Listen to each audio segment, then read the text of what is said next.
mini episodes. You guys are just like... Hey, everybody. So this is Carolyn Elliott, and I am here with... Laila Bernard. And also with the lovely... Hannah Johnson. I'm still here. Yeah. Illustrator. And we just recorded an episode, but you know what? We got more. So we're on the porch still. And we were just talking about one of our favorite books, which is The Middle Pillar by Israel Regardie. And Laila is reading it because she's preparing to teach on The Middle Pillar in the membership that I run, which is currently called Wealth and is changing to Rubedo. So you should definitely check it out if you love what we do. And we were just talking about how Israel Regardie was such a phenomenal genius who, like, saw the interconnections between, like, Jungian psychology and Hermetic magic and laid it out real plain for people. Very plainly in this, like, little book. I mean, it's, 120 pages? It's just, and, like, large font. Tell them about it, Laila. Tell them about The Middle Pillar. So I'm reading about The Middle Pillar. That's why I was on about equilibration in the last one, too. It's really all coming together. Well, real quick, I feel like I should say The Middle Pillar is one of the primary exercises of the Hermetic Order of the Golden Dawn. So the Middle Pillar and the Lesser Banishing Ritual of the Pentagram and keeping a magical diary / alchemical journal is like the very important, amazing entry-level work in the Golden Dawn and in Rubedo in our community, in our religion, and in our religion. Wink, wink, it's what we do. So and the purpose of those rituals and the purpose of the Middle Pillar is to really expand your awareness of these fields of consciousness that exist in you and macrocosmically in the universe and the mind of God, and so that's the magical purpose. And what got us recording this podcast was I was saying, my God, this, Israel Regardie, like, really spells it out very plainly that, like, psychology and analysis of the psyche and magic are, they need each other. You cannot proceed in magic. You can't expand your consciousness into these celestial realms without first clearing out the cobwebs of your conscious psyche and unblocking the kinks in the hose from your unconscious. And likewise, I feel in psychology for men, like, I'm sure that many people who are listening to this podcast have also read their fair share of psychology, maybe even are psychologists, therapists, counselors themselves. Oh, I love me some therapists. Don't we all? Oh, God, right? Yeah. But there's something kind of empty about psychology because since we treat it like a science and it has to be divorced from the divine, there's really nowhere for people to go with their psyche. Like, you can spend endless hours picking it apart, dissecting it, but that's just something that your rational mind likes to do on its hamster wheel in its little monk's cell of your cranium, and that is never really going to take you into a greater state of bliss or understanding or mastery of life, because it doesn't teach you where to go with the insights that you gain from the excavation that you do. And so really, like, magic is what you do with yourself once you have figured out why the fuck you were doing all that weird shit. Yeah, and so if you think about it, so what I think is interesting, when I read The Middle Pillar, one of the things that popped into my mind when Regardie was talking about the necessity of doing psychological analysis and, like, becoming aware of your neurotic patterns, your avoidances, your attachments, your shadowy stuff, is like, analysis literally means the same thing as solve. So solve et coagula, the fundamental moves of alchemy. When we analyze, we are dissolving. We are putting laser attention on and separating out and seeing, like, okay, this is a nutty town thing that I do. This is a weird thing that I believe because of what happened to me when I was 5. And you start to look at that. And that is a solve process. And I just want to say here that if you are doing all that analysis without solving it because you didn't know, that's okay. But you can stop immediately. Like, I hear so many people, like, having breakthrough after breakthrough and then going back into the muck and being like, no, there must be more to dissect, more to dissect, more to dissect. Or like they go into, you know, healing spaces to see their trauma and then are just like, oh, that's the story.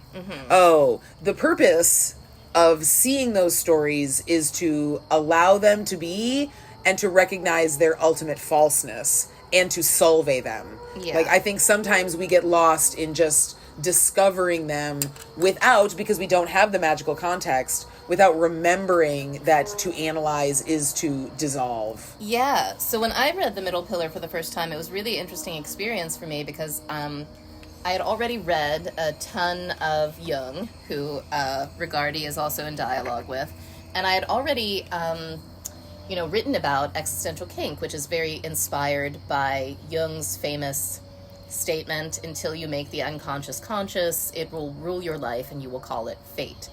And so I had developed existential kink as like my way of like making my unconscious shadow patterns conscious with lots of pleasure and approval. And what was struck me so much is Regardie talks about the ritual of the middle pillar, where what you're doing is you're visualizing various spheres on the tree of life and aligning them with your body. You're basically like putting the tree of life into your body, and chanting the names of God and the archangels associated with those spheres. And he was like, you are making the unconscious conscious, because the divine, the supraconscious, is also unconscious from the perspective of your our little ordinary, grasping animal self. Yeah, our little ordinary inner monologue is generally unconscious of the God nature, right? So when you're doing the middle pillar every day, what you're doing is deliberately, consciously, like connecting, remembering, and lighting up, you are remembering that, oh yeah, my body is a microcosm of the whole fucking universe, this whole map of divine consciousness that is the tree of life. Oh yeah, that is here. Me. So I'm 100% that bitch. Yeah. Turns out I just took a DNA test, did my gene keys. Turns out I'm 100% the Godhead. Yeah. Yeah, I got boy problems. Yeah, that's the human in me. Bling, bling, then I solve them. That's the goddess in me. Oh, Lizzo. We love you, Lizzo. She's obviously a saint. Truly. And so, that's what we're doing with the middle pillar. Well, see, I love that, Carolyn, because it's like existential kink and like, you know, analysis is the solve part of making the unconscious conscious. It's like making conscious these false patterns in order to let them go. And the middle pillar is making conscious these true facts and being willing to take them on. And coagulating them into your body and into your regular awareness. Yeah, damn. It's amazing. Making the unconscious conscious in both directions. Both directions, bitches! Double dildo, making the unconscious conscious. You know what I'm saying? From as above, so below. As within, so without. Just back and forth. Just fucking back and forth. Here in the realm of duality, you got to go both ways, you know? We all have to be these kinky, hermaphroditic, bisexual freakazoids who, like, get full on emptiness. Because literally, yeah. Yeah, take that in for a minute, everybody. Yeah. Just, I think we should end it there. I mean, that was a peak moment. Let's see how. Mic drop. I feel like you got more in you, Laila. I mean, as peak as that was, I actually feel like we have some other territory here. Maybe if we make more hot cocoa. We should mention that we are totally wasted on hot cocoa right now. Hot cocoa and kava. We're just drunk on the drugs of the new aeon, as usual. Could I ask one of you to pretty please put the water on, and I'll try to say some more. Oh, thank you. So, thank you, Hannah. Hannah's hanging out, being our live audience, drawing, making us being hot cool, cocoa, so being good. amazing. So, so making the unconscious conscious In both directions. Both in directions. This realm of duality. just riding it. Just, That's what magic is, and It's not that hard, everybody. You can do it. Well, and that was another thing, Carolyn, that I was thinking as I was reading this Israel Regardie book. Like, you're the smart one. When was that book published? Oh, okay. So I know approximate year. I think it was the 1950s, maybe, because he was in Stella Matutina in the 1930s. Okay. So I don't know. I have to, don't quote me on that. We're talking like 70 years ago now. Yeah, a long time ago. So in this book, he's writing about how, like, the student of magic should apply himself every day to doing this for several times a day, for several weeks at a time, and many months, and you have to do it. And I want to say that our generation's consciousness has ADHD, and we are all on this, like, crazy accelerating curve of, like, expansion and, like, self-knowledge, like this explosion of humans, this explosion of internet consciousness is really, like, opening us up so that our consciousness is not the same kind of consciousness that they had in 1950. So he's making it sound hard, but I think that the veil is thinner, my friends, and really, like, doing it daily, for the most part, really opens us up, because we are so much more close to that hive, like, collective awareness of each other now than we were before. Yeah, well, and so I know that a daily practice even can be daunting for a lot of people, and I really understand, because boy, did I resist daily practices for a long time. And the thing about the middle pillar is it's fun. And the LBRP is fun, too. Super fun. And it'll take you a little bit to learn it. And there's videos on YouTube. They abound. But if you ask really nice, maybe, like, I'll make one, because I do love making videos for people. It is great. And so the thing is, and this is what we do in Wealth, which is becoming Rubedo. We do these daily practices. And a little plug here, part of what's so cool about Rubedo is being in a community and a forum and live events with other people who are working on these things and will help you with the finer points and will share their experiences. And know what you're talking about when you're like, hey, whoa, I was doing this thing this morning. Mm-hmm. And I had this shift in my experience. Yeah, but just like Laila is talking about, like, the first time I read The Middle Pillar, I think I was in high school, because my dad is a weird occultist and had it on his shelf, and I read it, and I was like, oh, this sounds so weird and hard. I'm reading your copy with your dad's highlights in it, actually. It's, like, very sweet. Yeah. And I've, I forgot about it. But where was I? It's, as it turns out, it's actually a really fast thing. Like, yes. It's fucking fast. It right. is the lightning path of the Western esoteric.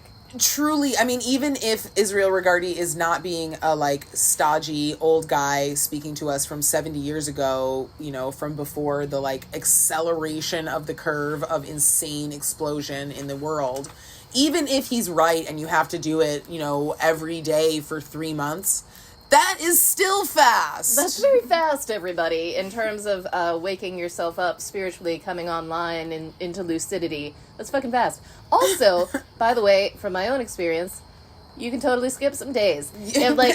If you, there's been many times, like, I have a pretty regular practice now just because I like it. I find it fun. Yeah. It centers me. It's good. But there's been many times when I've went, like, days or even weeks without doing the practices and then, like, pick them up again. And guess what? They still fucking worked in about a year, which is the time frame that they're supposed to work. They dramatically changed my experience, my consciousness, and put me way more into my heart and way more into my awareness of my connection with the underlying, throbbing, orgasming, grieving, crystalline field of God. It's true. I mean, enter at your own risk, people, like, do not come into the cave unless you really want to feel your heart just, like, broken in the best way, because it will happen. Yeah. I think we're mixing metaphors a bit, because we talk about Plato's cave sometimes. Well, there's lots of caves. I'm talking about the Palm Springs cave, because that's, like, my favorite modern Hermetic masterpiece, but, we'll have to have a whole conversation about Palm Springs, but the thing, so the middle pillar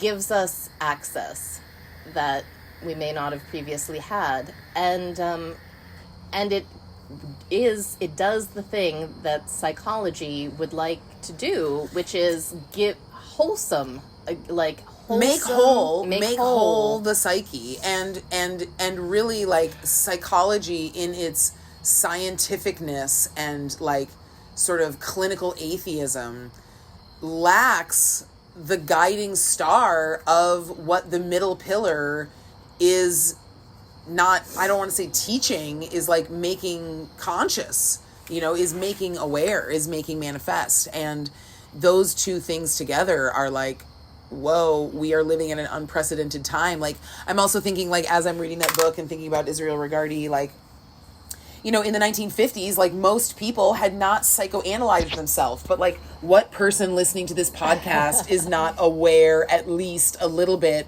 of what a fucked up neurotic bag of mess they are? Like, we all are much more aware of that now. So we're all a little bit more conscious of our unconscious than we were. We're already more permeable. And I'm thinking about, like, God, our magical forebears, Carolyn, like, in the distant past, like, they must have had to just, like, chant the shit out of those names of God to try and get it to break through all of the weird conditioning, because they perhaps just didn't even have this language of the psyche to, like, really go through the muck. I hear you. Yeah, like, another interesting thing with reading The Middle Pillar is I feel like Regardie really, as much as he makes such beautiful connections and, like, tells you it helps you with healing, it helps you with all these things, I feel like he kind of undersells it. He doesn't give the sexed up version, because it was common in the style even that. So for thousands of years, magicians being persecuted were kind of like, all right, we'll write down the practice. We'll tell our student the practice maybe, but we're not going to make it sound really great because, this is hard, dangerous stuff, and like we don't want to attract too many people. It's like we were talking about in the last episode. Like, if our havingness levels are, like, blown and we're telling people that we're, like, getting off on, pure bliss, just sipping from, like, the universe, they're going to come for us. They're going to attack us, because that's what the crabs do. They try and pull you back down into the bucket. Yeah, so I feel like the general ethos, so even Regardie was a giant, he encountered giant blowback because he did the bold move of publishing the papers of the Golden Dawn, which had been a secret society, and lots of other members were super mad at him when he just, like, went ahead and published it. But he was like, hey, you all are kind of being infighting little bitches and you're not really getting it, and I actually really get it, and I'm actually going to publish it and let this out into the world so that other people who can really get it will get it. And so he did that super bold. He made the unconscious occult stuff available to the world. And we all owe him a great debt for that. Thank you. And basically started off, the whole occult scene that we have now arose from that move that Regardie did. Thank you, brother IR. And so it's interesting to think about that even in that boldness, he was still kind of making it not super sexy, because I think from that still thousands of years of, like, we need to not make this too attractive, or else we'll get the authorities coming down on us if they really realize what it can do, and we need to, can't really trust people to understand. And so I think that part of the service that I see you and I doing, Laila, is just being crazy enough to be like, no, actually, it is super sexy. I'm not going to lie. Like, it will turn you on. It will actually really make it so that you can't be turned off. Actually, beware. High voltage. Danger. Yeah, it's hot. I mean, that middle pillar, every morning when I do it, I just get so turned on. I just get so, like, amazed. And, like, oh, Carolyn, like, all summer we were doing the lesser vanishing ritual of the pentagram in your front yard, like, in front of all your neighbors, going to school and, like, walking around and stuff. And I have to say that, like, if your ego needs to get online with doing the lesser vanishing ritual of the pentagram, it just makes you look witchy and cool as fuck. Like, that is reason enough to do it. And, like, yes, it will help you transcend your ego, but you don't have to tell it that. Just tell it how cool it's gonna look when it like is drawing these amazing pentagrams and like chanting these amazing words. You're gonna look so badass. It's true. And what's funny is like lots of my like little old lady neighbors would come up and be like, "Oh, what was that meditation you were doing, honey? That was so interesting." And then I would just stand there and like look at them and be like, it's called the lesser banishing ritual of the pentagram. Well, and I was even like laughing to myself doing it too, being like, oh my gosh, I hope no one thinks that we're like Satanists or something. But how like, could they think that? All we're doing is chanting names of God out here. They can't think that because they hear the angels' names. Right. I mean, Raphael, Gabriel. I mean, yeah, we're just calling the angels in. They're like, how could they not? You know what it is, love. my Christian friends. It's the angels, and how it's gorgeous. Peace of God's peace be with you. Exactly, because that's funny too. Because I felt I had the same anxiety stepping out into the yard and drawing the pentagrams. I was like, oh man, everybody's gonna think I'm a big evil bastard. But then as we were standing there, I'm like, these are the names of God. These are the names of the angels. This is wholesome AF. This is like the most wholesome, prayerful, beautiful thing you could do is being like, God's will be done in this world through me. I pick it up. I will do it. I'm grabbing the wand of my spine. I'm taking it by the hand and doing as God will with it. Yeah, when you say that, like, I'm doing God's will. It reminds me of the Bodhisattva vow, which is sometimes talked about as a heroic commitment. It's like being like, okay, well, there's suffering in the world, and there's suffering in me, and rather than waiting for somebody else to save me, I'm going to choose myself as the hero here of this story, and I'm going to find a way to wake up out of this suffering and help others wake up. And that's the same thing with magic, that's what you're doing. It's very deeply heretical from the conventional perspective because it is aligning yourself with God rather than staying in like a separate groveling sheep position. Right. So you are heretically... You're picking up the scepter and you're putting on the robe and you're being like, I will do it. I will perform the ritual. And ironically, that's what Jesus did. Oh, God. What would Jesus do? What would he do, indeed? Identify himself fully with God. That's what he would do. Yeah. So that's what you can... And go make a mess. Go make a whole mess. Big old mess. Fuck up everybody's life around you. And get talked about for thousands of years. Leave a legend. That...